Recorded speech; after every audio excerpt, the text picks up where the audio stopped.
What's up, Sportman family? It's your boy Sporkman, and welcome back to another video / market watch. But really, we're talking about this structure deck and all the cards in it. And yes, you're seeing that price correct. It's $159 for this Core Century Secret on TCG Player, and yeah, it's been consistently selling for this price, $159, $129. Yeah, you know, let me start off by saying this, because we're gonna shit on this product a little bit. I really do like this structure deck. I think it's a great idea because you get a structure deck that people love with an archetype like Blue Eyes. You're getting a lot of people back into the game, a lot of people learning the game, and again, there's a lot of hype factor with this as well. The unfortunate part about it is that the structure deck, if you didn't pre-order it, it's getting a little expensive. And I mean pre-order it a while ago, because now it's, again, you see the prices have added up for this, being like $20 a structure deck on TCG Player and other sites. Getting the structure deck at stores is probably going to be close to impossible. And I will imagine the structure deck sealed to be going for much more than 20 on release, just because of what we're seeing with the QCRs in the structure deck, as well as they're going to be hard to pull, and these prices are speaking to that as well. The trajectory of where Konami is taking these products is really affecting the market, and it's disheartening just a tiny bit, because this type of product is meant to be accessible, is meant to be affordable, and is meant to be something for budget players to pick up, to enjoy, and again, for new players to pick up, to actually get into the game. And if they can't find it at their Targets, at their Walmarts, at their Best Buys, that's what's disheartening. Because I imagine, and this is just my imagination, but really I think it's going to be reality, is that we're going to see this product come out at those stores and be quickly gone, because people are going to just buy them out, because they understand, they see what's going on in the market. Anyone that plays the game seriously at this point is usually on TCG Player, usually understands the market, usually is watching prices, and they're going to be like, those are the prices for the QCRs? Let me buy all the structure deck at MSRP price. It's the same thing that's going on with the other TCGs in this card games, where if they see expensive card or expensive stuff happening in a product, they buy it out, they rip it open, they try to get it, or they keep it sealed and resell it for more, depending on which way they want to go. This is worrisome, because if we're selling for these prices on pre-sale from a structure, keep in mind, everybody, keep in mind, there's never been sales at this price for a structure deck on pre-release, especially cards. Now, I understand that what they try to do with the QCR to build hype into the structure deck. I'm all for that.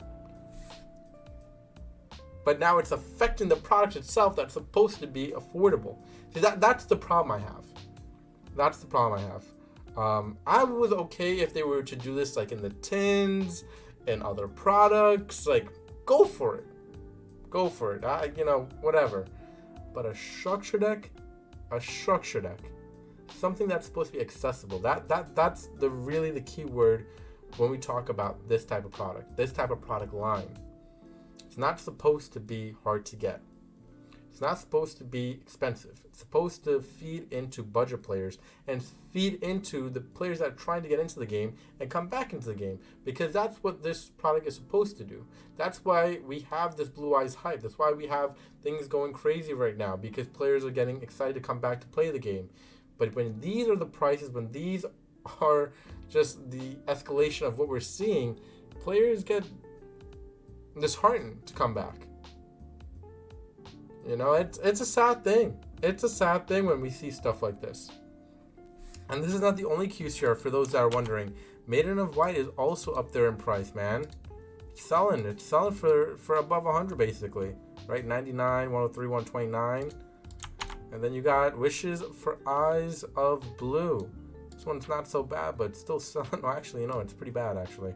Still selling for around $100 here. So, there's no stopping right now, and this structure deck is really becoming just not a product I thought it would be. in terms of the price tag on pre-release.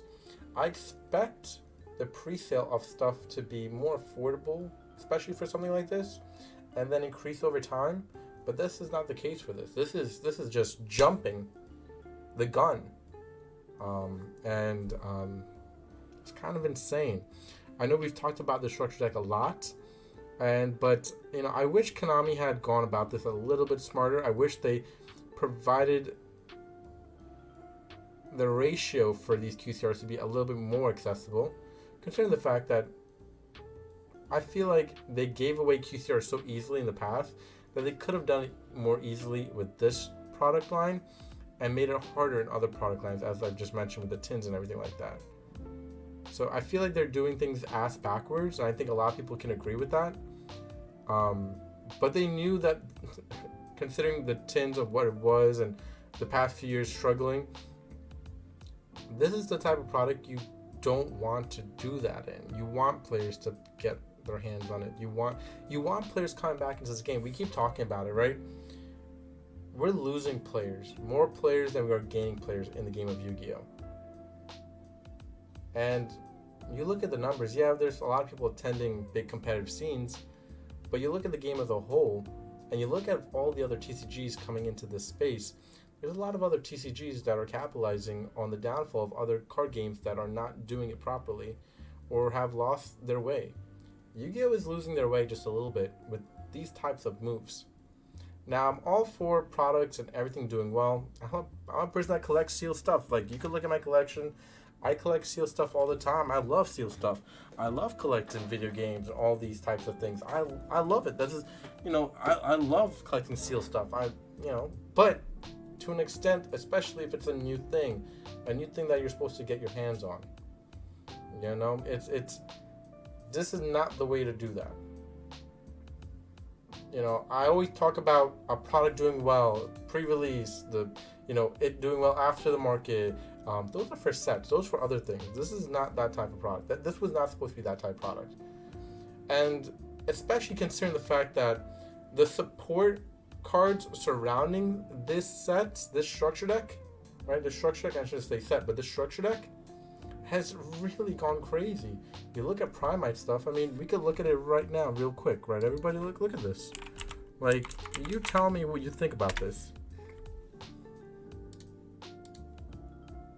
Tell me if that looks affordable to you. That doesn't look affordable to me at all. Look at Primite Lorely Load. Now, I did tell everyone to pick it up when it was like $5, but like,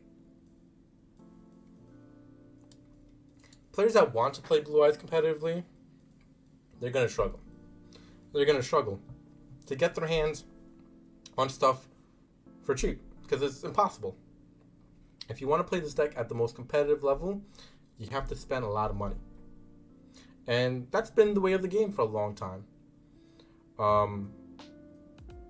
I just think the way the game should be played is on the same regards, competitively, the same budget that Pokemon has their stuff for. I feel like Pokemon, competitively, their cards are affordable versus the collector part of the game, where more of the collector stuff is more expensive. I think we should start going that route. Sure, would maybe some of the market stuff crash in Yu-Gi-Oh? Sure, but I feel like we would get more players playing the game.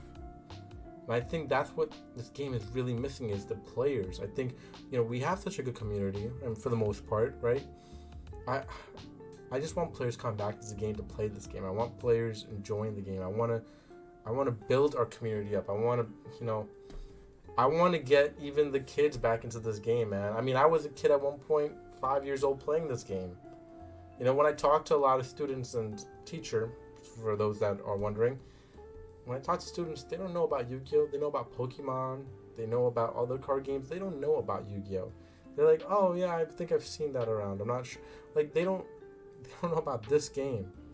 And we need those students, those kids, to play Yu-Gi-Oh! Because they're the next generation to make this game still be around. If you can't expect the age that we are now, the 25 and above, to keep purchasing for so long, especially at a high rate. you need the kids to play the game too, because then you get that reoccurrence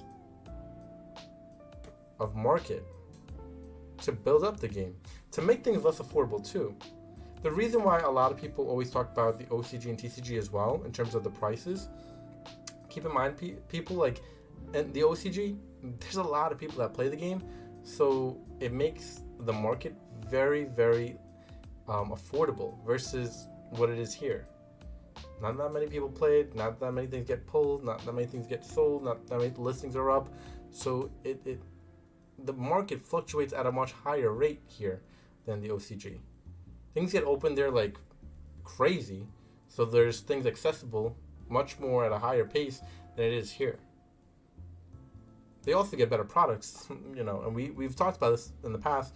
They get better products, they get more reprints quicker, and all that stuff, versus us where we have to wait a whole year sometimes to get the reprints we need, and by that time the deck is not even that good anymore. So it's kind of useless at that point, and some of the reprints that we get at that point is sometimes only like 1 or 2 good cards that we really need at that point. So there's a lot of improvements that need to be made. The structure deck is really telling of improvements that probably need to be made, especially in this product line. This was not the product line to do this. This was not also the time to do this. I think we've seen an influx of celebrities promoting the game. You've seen Master Duel doing itself well. You see the come up for Yu-Gi-Oh! Just a little bit the past few months, even like year and a half. This was not the time to put the foot on the gas on the market stuff, because I think Konami is trying to affect the market more than Konami's trying to affect the market, and they don't realize the outcome they are digging themselves into with something like this. Again, I want to know what you think about the structure deck in the comment section down below, but they really are affecting the outcome of what we purchase, and I'm a little worried to see what happens on release day at the MSRP price for the stores that sell it at that, because I really don't think we're going to see a lot of these on the shelves for a long duration. We talk about the tins. We're seeing the tins around all the time, and even can see the tins to this day. I don't know about this structure deck. I don't know if we will see it around as much as we think we will, but time will tell, and we will see opening weekend. But for right now, with these prices, from what I'm seeing and the consistency of what it's being sold at, it's also very worrisome about those ratios. Like, I'm very worried about that as well. But yeah, let me know your thoughts in the comment section down below. Definitely think Konami is affecting the purchases that we are making, and just the outcome of this game and the trajectory of where this game is going. It's going to be a little tough. The market is really up there, man. It's high, man. To play this game, it's high. To collect this game, it's high. No matter where you look, it's just, man, it's so unaffordable these days. But we'll see. Hopefully, it can come down this year, but I really don't expect it to, especially what we're seeing here to start off 2025. But again, let me know what you think in the comment section down below. But from yours truly, Sparkman, we'll catch you in the next one. Please subscribe and comment, and peace out, YouTube.